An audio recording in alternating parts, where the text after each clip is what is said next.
Hello everyone! Ayan, kumusta po sa inyong lahat? And for today's video ay samahan niyo po ako magluto nitong ating isa na namang napakasarap na ulam. Walang iba kundi itong ating paksiw na isdang yellowfin tuna. And syempre, papartneran din po natin ng pritong isda. So, nga sa ating kawali, maglagay tayo ng bawang, sibuyas, at meron din tayong talong. So, lagyan din po natin talong para may gulay. So, sangkapan na rin natin ng asin, pamintang durog, and ayan, tapos maglalagay tayo syempre ng suka at syempre sa paksiw hindi po mawawala ang suka. Tapos maglalagay rin tayo ng konting tubig para may sabaw-sabaw po yung ating paksiw or yung ating sinaing.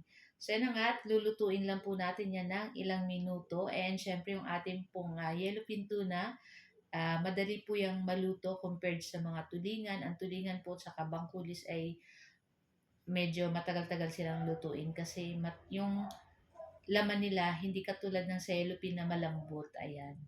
So, ayan na nga. At, syempre, nakabili tayo kanina sa talipapa ng isang buong yellowfin tuna. So, yung ating ulo dyan nung tuna, slice ko lang hinati. Ayan, para maging dalawa.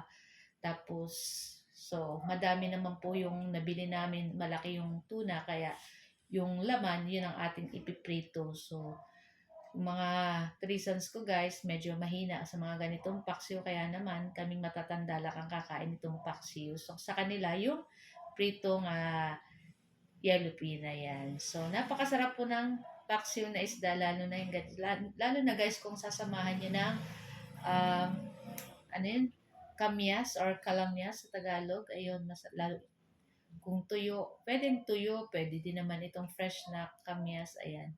So, ayan na nga, ay madali na to guys maluto. Ayan. So, niluto lang natin dyan ng ano yung ating talong and pagkatapos nating maluto sa ating isang kawali na naman, syempre maglagay tayo ng mantika, painitin natin at pag mainit na, pwede na nating ilagay yung ating tuna din. So, yung ating tuna, binabad ko lang yan sa may asin and then nag-ano ako ng harina na pig-coat ko muna sila bago iprito para guys, hindi siya magtalamsik yung mantika. Ayan. Kasi syempre pag natalsikan tayo ng mantika ay masakit. Para hindi tayo matalsikan. Ayan. Lalagyan na lang ninyo ng harina guys.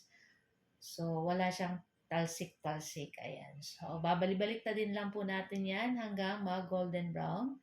So pag ganito guys, pwede na natin yan hanguin. Ayan, naku, napakasarap din ito guys at talagang isa ito sa paborito ko ring isda. Ayan, medyo mahal lang po talaga. Pag sinabi mga tuna, mahal po ang kilo. Ayan. So yung ating first batch, ito naman yung ating second batch. So lulutuin lang po natin iyan. So nakagawa tayo dyan, nakaprito tayo dyan ng 9 na pirasong yellowfin na tuna itong sa laman.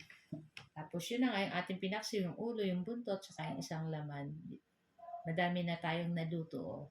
Tapos nakadalawa pa tayo.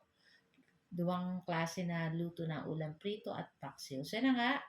At balibalik na din lang po natin yan. Pagkatapos ay luto na rin to guys. So pwede na natin hanguin. At syempre ayan na yung ating napakasarap na ulam for today's video. Ang ating piniritong yellowfin tuna and yung ating paksiw or sinaing na tuna with talong. So guys, ito lang po ang aming video today.